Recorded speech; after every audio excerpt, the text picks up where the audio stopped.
tax system is the basis of a well-functioning welfare system. And if somebody pay less than they should, cheat by hiding money abroad, then the rest of us have to pay more. And our job is to try and unveil what's going on behind the curtains. When there's a possibility to hide things, things can stay in the shadows. I would say the main challenge is information, to get the right information. Making some easy money sounds great, doesn't it? Unfortunately, easy money is not always easy. You never really know what's hiding beneath the surface. Without realizing it, you can end up in some shady business, like being a money mule. Well, money mule is somebody that knowingly or not knowing help criminals to move money, basically. When criminals get their hands on illegal money, it's a huge challenge to move it without being traced. That is what money mules are recruited to do. A typical money mule is a young male. They are approached online by different platforms, TikTok, Instagram, Snapchat. But in many cases they put ads out there saying, if you want to earn money very easy,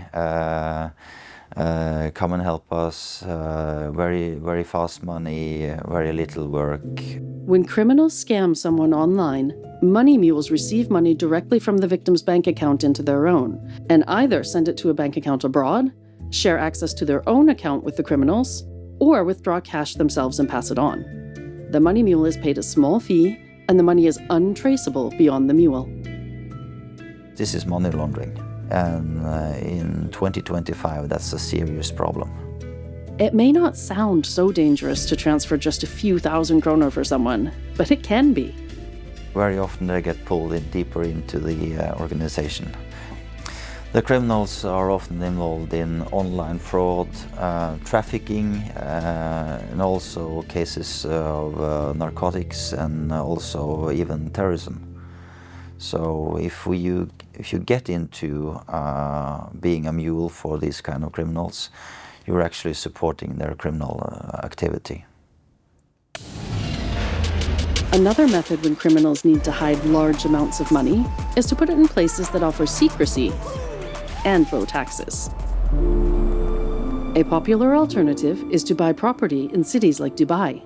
Dubai has for many years been accused by international NGOs and politicians in other countries and police forces of functioning as a piggy bank for illicit fortunes acquired by criminals and corrupt people around the globe. And they get to invest this money in Dubai and secure the money by investing them in properties that they can later rent out or sell or make money from. Lots of people own offshore real estate, often legitimately, but not always. It's not illegal to own properties in Dubai or in other tax havens, but you have to report it at home, where you're taxable. Real estate has been an easy way to hide money since most countries do not have a register over who owns which properties. But that is changing. So if you want to get information about that, we need to do detective work. So it is what we call forensic economics. And what we do then is trying to find other data sources, like using leaked data, collaborating with journalists and so on. So we have been working here with Skattefusk, with people all around the world, to get new data and new information. And we now have access to information on all owners of all properties in Dubai, for instance. A list of Dubai property owners was recently leaked. That data is a goldmine for both researchers and journalists. We worked independent of the journalists. They looked at names, we looked at patterns. When we got the list of all of the Dubai owners, that is hundreds of thousands of people owning up to 800,000 properties.